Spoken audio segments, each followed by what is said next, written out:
कौन आपण जानते कि श्री जगन्नाथ छप्पन भोग साधारण साग को एक विशेष स्थान दि जाइए। चलतु आम जाना ये महाप्रसाद इतिहास और प्रस्तुति। प्रथमे साग को भल भाव धोई काटि नबा। एथिपाई आमे नेचु कंचा कदली, कखारु, पोटल, कंधमूल, सारू, खंब आलू, नड़िया। तापरे सोरिष, जीरा, गोलमरिच, अदा किछि नड़िया कोरा को नहीं गोटे मसला प्रस्तुत करबा। एही मसला ही साग को महाप्रसाद स्वाद देई थाए। एबे माटी हांडी रे सबु सामग्री को एकाठी पकई धीरे धीरे रांधिबा। जगतर नाथ जगन्नाथंकर सबुथरे मिठा भारी पसंद, सेथिपाई एथिरे गुड़ पकेइबा, नाड़ी बड़ी, कोरा नड़िया, बास्ना पाई हेंगु नबा। शेषरे देसी घीर फुटन देले एहार सुगंध संपूर्ण बदली जाए।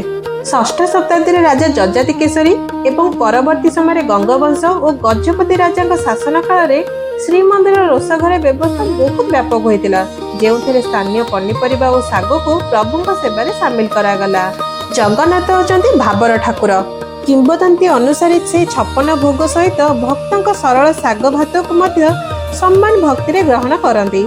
यह ही श्रीमंदिर परंपरा, सरलता और समानतार संदेश। आनंद बजार रे साग महाप्रसाद को अबड़ा सह हजार हजार भक्त श्रद्धार सह सेवन करती। जदि ये महाप्रसाद रेसिपीटी भल लगी थाए लाइक करंतु, कमेंट करंतु, परिवार और सांग मानक सहित शेयर करंतु। जय जगन्नाथ।